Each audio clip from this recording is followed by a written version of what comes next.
বিসমিল্লাহির রহমানির রহিম। আসসালামু আলাইকুম। হ্যালো এভরিওয়ান, আপনারা সবাই কেমন আছেন? আশা করি অনেক অনেক অনেক বেশি ভালো আছেন। আমার কলিজাটা দেখেন ভালো আছে, আপনাদের দোয়া এবং ভালোবাসা এটাই আমার কাছে অনেক কিছু। আপনাদের ভালোবাসা পেয়ে তো আমরা মনে করেন যে অনেক অনেক খুশি। তো আমাদেরকে আপনারা একটু বেশি বেশি করে সাপোর্ট করেন না প্লিজ ভাইয়ারা আপুরা। আমার কলিজার টুকরাটার জন্য একটু বেশি বেশি করে দোয়া করে দিবেন, আমাকে একটা লাইক কমেন্ট শেয়ার সাবস্ক্রাইব করে দিবেন। কমেন্টটা একটু সুন্দর করে করবেন। আর হচ্ছে যদি ভালো লেগে থাকে আমাদের পরিবারটাকে তাহলে আপনারা একটা সাবস্ক্রাইব করে দিবেন এবং কি পাশে থাকা বেল বাটনটা একটু ক্লিক করে দেবেন। তারপর আপনারা আমাদের সাথে থেকে যেতে পারবেন। তো এভাবেই আমাদের সাথে থাকবেন, প্রতিদিন রেগুলার ব্লগ দেবো আপনাদেরকে সুন্দর সুন্দর।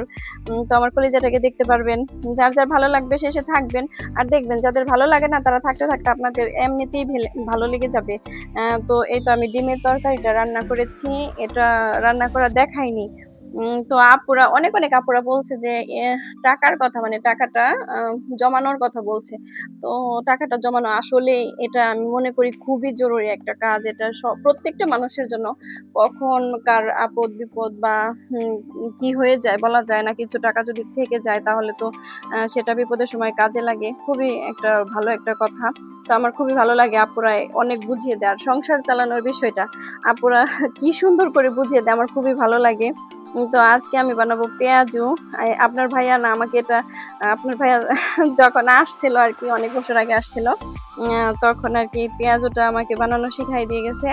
আলু দিয়ে আলু দিয়ে পেঁয়াজু বানালে কিন্তু এটা মুচমুচে হয়, অনেক মজা লাগে। আমি আসলে আগে কখনো আর কি আমি আলু দিয়ে বানাইনি। তো সে আমাকে শেখানোর পর থেকে এখন আমি মাঝে মধ্যে আর কি বানাই। তো এটা মাশাআল্লাহ মাশাআল্লাহ খুবই ভালো লাগে। আর আপনাদের ভাইয়ার হাতে রান্নার কথা আর কি বলবো, যদি আসে বাংলাদেশে, আল্লাহ যদি হায়াতে বাঁচায় রাখে, সুস্থ রাখে, হেফাজতে রাখে, তো আপনারা দেখতে পারবেন। যদি আমার পাশে থাকেন, আমাকে ভালোবাসা দেন, আপনাদের পরিবারের সদস্য করে নেন, তো ইনশাল্লাহ পারবেন দেখতে। এই তো লবণ দিয়ে দিলাম। লবণ দিয়ে দেওয়ার পর এখন মশলাগুলো দিয়ে দিব এক এক করে। তো যে কথা আপুরা বলছিল যে খুবই মানে জরুরি কথা, টাকা জমানোটা আসলে প্রত্যেকটা মানুষের জীবনে এটা করা অনেক অনেক জরুরি। কারণ বিপদ কার কখন আসে বলা যায় না। আমি এতটুকু বুঝেছি, এতটুকু শিখেছি যে মানুষের কিছু টাকা থাকাটা খুবই জরুরি। কারণ বললামই তো বিপদ আপদ কখন আসে বলা যায় না। তো এই জন্যই আর কি টাকাটা জমানো দরকার। আপুরা খুব সুন্দর সুন্দর করে বুঝিয়ে দেয় এবং কিভাবে কার সংসার চালাতে হবে। আমি ভাই এত কিছু বুঝি না কিভাবে সংসার চালাতে হবে। আর খুবই সুন্দর করে বুঝিয়ে দেয়, আমার খুব ভালো লাগে আপুদের কথাগুলো আমি শুনি। আপু আপনারা শুনবেন, মানে আমি আপনাদের পুরো ভিডিও দেখি, মানে আমার খুবই ভালো লাগে আপনারা যে বুঝিয়ে দেন যে মধ্যবিত্ত পরিবারের মানুষ কিভাবে চলবে, কিভাবে টাকা সেভিংস করবে, আবার কিভাবে ইয়ে করবে আপনার ওই যারা দরিদ্র আছে তারা কিভাবে চলবে। খুবই ভালো লাগে। মাশাল্লাহ মাশাল্লাহ, আপনাদের আল্লাহ অনেক জ্ঞান দিয়েছে, অনেক বুদ্ধি দিয়েছে। এই তো আমি ডালটা খুব সুন্দর করে আলু ডাল পেঁয়াজ কাঁচামরিচ মানে মশলা দিয়ে চটকে নিচ্ছি। এখন আমি বানিয়ে নেব পেঁয়াজগুলা। তো আমি বানাবো নাকি ছেলে বানাবে আর কি ভাবছিলাম, পরে ভাবলাম যে না আমি বানাই। আবির থাক, আবিরের বানাতে হবে না, ও তো বেশি একটা সময় পায় না। তো যতটুকু পায় আমার সাথে হেল্প করে। দেখেন সবসময় আমার বাচ্চাগুলো আমার পাশে পাশে থাকে। আর আমার কলিজার টুকরাকে আমি কোথাও যাইতে দেয় না, বেশি ঘুরতে দেয় না। কোথাও যাওয়া তো ভালো না, বুঝেন না? যুগটা তো খুবই খারাপ। আল্লাহ বাহিরে গেলে সেদিনকে একটু গেছি আমি একটু ঘুরতে, যাই দেখি কত মানে মানে কি বলবো আপুরা ভাইয়ারা, মানে বাচ্চাগুলো আমার ছেলের সমান বয়সী, ওরা এত মানে কি হয়ে গেছে, কি খাচ্ছে, এগুলো কি করছে, আল্লাহ মাফ করো আল্লাহ। কারো মায়ের সন্তান বাবার সন্তান যেন এমন না হয়, আল্লাহ হেফাজত করো। তো দোয়া করি সবার জন্য, আল্লাহ যেন হেফাজত করে। পেঁয়াজগুলো যে ভেজে নিচ্ছি। কি মন চাচ্ছে খেতে?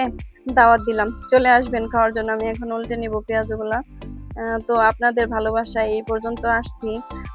আমার যেন পিছনে হাঁটতে না হয়, আপুরা ভাইয়ারা প্লিজ আমাকে সাপোর্ট করবেন, আমাকে একটু ভালোবাসা দিবেন, আপনাদের পরিবারের সদস্য হিসেবে আমাকে মেনে নেন।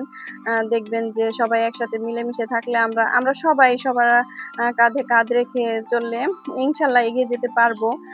তো কেউ কাউকে হিংসা না করি, সবাই সবাইকে ভালোবাসা দিই, এইভাবেই পথ চলা, তাই না? একা একা এই পথে কিছুই করা যায় না, তাই না? এই পথে একা একা কিছুই করা যাবে না। আমার পক্ষে তো একা একা করা সম্ভব না। আপনারা যদি পাশে না থাকেন তাহলে আমি শেষ, আমি আর পারবো না। তো আমার পিছিয়ে যেতে হবে। এতটা পরিশ্রম করেছি, আমার ইচ্ছা নেই পিছিয়ে যাওয়ার। আপনারা প্লিজ আমাকে একটু সাপোর্ট করবেন, আমার ভিডিওটা একটু দেখবেন। আর যদি ভালো না লাগে পরে দেখবেন আস্তে আস্তে ভালো লেগে যাবে দেখতে দেখতে। তো এই তো ছেলেকে বললাম যে তুমি একটু ভাজো, দেখেন ছেলে কিন্তু খাচ্ছে ওখানে গিয়ে। আবার লজ্জা পেয়েছে আমাকে দেখে। খেয়ে নাও, খেয়ে নাও। লজ্জা কিসের, খাও। আমার ছেলে যদি পেঁয়াজ হয় তো বারবার খাবে, নিয়ে খাবে। এইজন্য একটু বেশি করে আমি ভাজি সবসময়ই। পেঁয়াজুটা ও খুবই পছন্দ করে। ও না, আপনারাও পছন্দ করেন। মানে বাসার পেঁয়াজুটা মানে বাজারের থেকে বেশি মজা হয়, তাই না? অনেক অনেক বেশি ভালো লাগে। মুচমুচ করে তো খাওয়া যায়, অনেক মুচমুচে ক্রিস্পি, মানে কি বলবো, ভেঙে যায়, হাত দিয়ে মোচড় দিলে একদম ভেঙে যায়। তো খুবই সুন্দর হয়েছে না? না, মাশাআল্লাহ। জানি না কেমন হয়েছে, আপনারা বলবেন, আমি কিভাবে বলবো? তো এই তো একটু বৃষ্টি হচ্ছিল বাহিরে, তাই আবার আমি আপনাদের সাথে শেয়ার করার জন্য একটু মোবাইলটা বাহিরে ধরে রাখলাম জানালা দিয়ে। পরিবেশটা খুবই সুন্দর, তাই না? খুবই ভালো লাগে আসলে। আল্লাহ পাক এত সুন্দর করে তৈরি করেছে, বানিয়েছে যে ভালো না লেগে যাবে কোথায়? ভালো লাগতেই হবে, খুবই ভালো লাগে। এই দেখেন আমার কলিজার টুকরাটাও বারান্দায় দাঁড়িয়ে থাকে। সে তো একদম বারান্দায় দাঁড়িয়ে থাকবে, চাতক পাখির মতো তাকিয়ে থাকে, তার ভালো লাগে না। একা একা কি করবে সে, বলেন? তো ওর জন্য দোয়া করে দেবেন, আমার কলিজাটার জন্য। একা একা আসলে বাচ্চারা বন্দি থাকে তো ওদের অনেক খারাপ লাগে। রাত্রিবেলায় ছেলে যে নিয়ে আসছিল, হালিম নিয়ে আসছিল, রাত্রিবেলাতে হালিম খেয়েছি। তো কিছু ওই যে জিনিসপত্র, চিপস, আদিলের জন্য মানে এসব নিয়ে আসছিল। ও একটু সাবানের প্রয়োজন ছিল, গোসলের সাবান, তারপর আপনার পাউডার, এগুলোর প্রয়োজন ছিল, এগুলো নিয়ে আসছে। তো নিয়ে নিয়ে আসার পর এই তো হালিম নিয়ে আসছে, হালিম খেলাম। খুদা হাফেজ, আসসালামু আলাইকুম।